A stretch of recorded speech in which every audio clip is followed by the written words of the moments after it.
آپ نے سنا ہوگا حضور نے سورہ رحمان کے بارے میں فرمایا ہے، سورۃ الرحمان عروس القرآن، یہ سورہ رحمان جو ہے یہ قرآن کی دلہن ہے۔ جیسے دلہن کو آپ خوشنما لباس پہناتے ہیں، آراستہ پیراستہ اس کو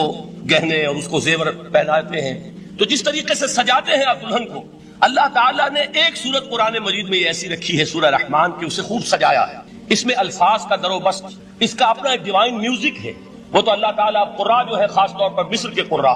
اللہ تعالیٰ ان پر رحمت نازل فرمائے، ان کی خطاؤں سے درگزر کرے۔ جس طرح قرآن کے انٹرنسک میوزک کو انہوں نے واضح کیا ہے، واقعہ یہ ہے کہ اگر یہ لوگ نہ ہوتے،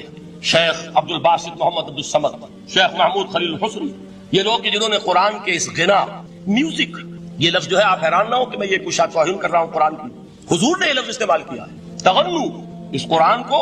اچھی سے اچھی خوشلحانی کے ساتھ پڑھو۔ من لم یتغنى بالقرآن فلیس منا، جو قرآن کو بہتر سے بہتر انداز میں، اچھی سے اچھی آواز میں، خوشلحانی کے ساتھ پڑھنے کی کوشش نہیں کرتا، وہ ہم میں سے نہیں ہے۔ بلکہ ایک مرتبہ حضور رات کے وقت آپ گشت پر تھے اپنے ساتھیوں کے حالات معلوم کرنے کے لیے۔ حضرت ابو موسیٰ اشعری رضی اللہ تعالیٰ عنہ ایک صحابی ہیں، ان کے گھر کے پاس سے گزر ہوا، وہ رات کو تہجد پڑھ رہے تھے، کھڑے ہوئے کیف کے عالم میں قرآن تلاوت کر رہے ہیں۔ حضور کو بہت پسند آئی ان کی قرات، کافی دیر تک وہاں کھڑے سنتے رہے۔ اب انہیں کیا پتا کون سن رہا ہے، بالکل اسی طرح سمجھ لیجئے ایک بات یاد آئی ہے، حضور فرماتے ہیں کہ جس طرح کان لگا کر اللہ قرآن کو سنتا ہے، کسی چیز کو نہیں سنتا۔ ہمیں نظر نہیں آتا نا، ہمیں معلوم نہیں، ہم قرآن پڑھ رہے ہیں تو سننے والا کون ہے؟ سب سے زیادہ کان لگا کر خود اللہ۔ یہاں اس لیے مجھے یاد آیا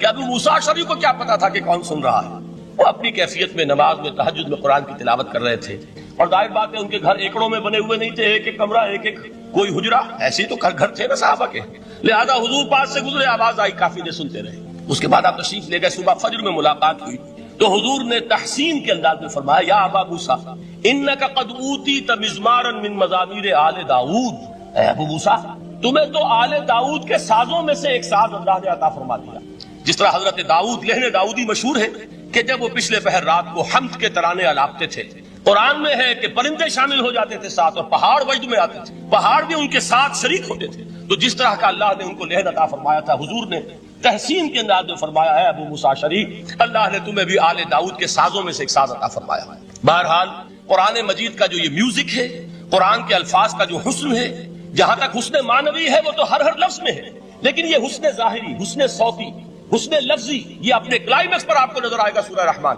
لیکن قرآن میں یہ سورت اس اعتبار سے بھی ممتاز ہے، اس کی 4 آیات پر ذرا توجہ کریں گے، عجیب حقائق سامنے آئیں گے۔ جہاں یہ قرآن مجید کے حسن صوت اور حسن لفظی کی معراج ہے، وہیں اس کی پہلی 4 آیات میں 4 چوٹی کی چیزوں کا ذکر ہے، سب سے اونچی چیز ہے۔ پہلی آیت کیا ہے؟ الرحمن